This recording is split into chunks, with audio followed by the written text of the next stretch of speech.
வந்தே மாதரம். இன்றைய காணொளியில் நாம் பேசப்போகும் தேசபக்தரின் பெயர் பெரியசாமி தூரன்.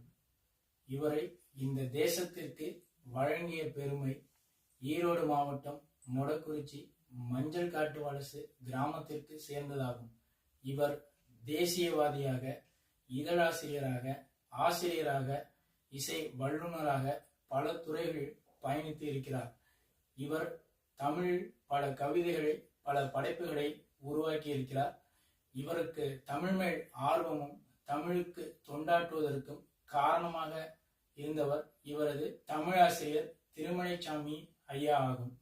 இவர் தனது கல்லூரி காலங்களில் வனமலர் சங்கம் என்ற அமைப்பினை ஏற்படுத்தி தனது நண்பர்களுடன் சேர்ந்து பாரதியின் பாடல்களை மக்களிடம் சேர்த்து அன்றைய தேசிய போராட்டத்திற்கு வலிமை சேர்த்தார். இவர் பித்தன் என்ற இதழ் தொடர்ந்து நடைபெறுவதற்கு உதவியாக இருந்திருக்கிறார். மேலும் காலச்சக்கரம் என்ற இதழில் இதழாசிரியராக பணிபுரிந்து இருந்தார். இவர் கோபி வைரவிழா பள்ளி, போத்தனூர் பள்ளி, பெரியநாயக்கம்பாளையம், ராமகிருஷ்ணா பள்ளி ஆகிய பள்ளிகளில் ஆசிரியராக பயணித்திருக்கிறார். தலைமை ஆசிரியராகவும் பணியாற்றி இருக்கிறார்.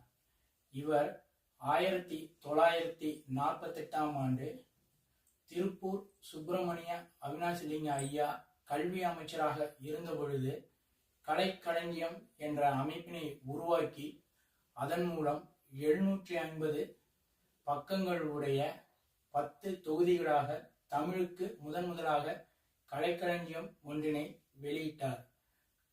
நம் பாரத தேசத்தில் இருக்கும் பல மொழிகளில் முறையாக கலைக்களஞ்சியம் ஒன்று வெளியிடப்பட்டது என்றால் அது தமிழுக்கு மட்டுமே ஆகும்.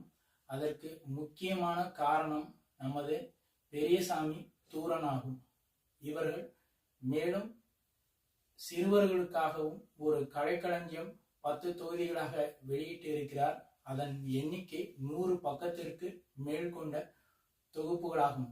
இவரது நூல்கள் 66 நூல்களுக்கும் மேல் எண்ணிக்கையுடையவை நாட்டுடைமையாக்கப்பட்டு இருக்கிறது.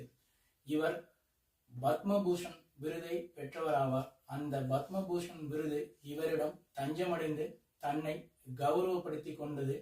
கலைமாமணி விருது பெற்றவராவார். இசை பேரறிஞர் என்றும் அழைக்கப்பட்டவராவார். இவரை போன்ற தேசபக்தர்களின் புகழ் என்றென்றும் ஓங்கி ஒலிக்கட்டும்.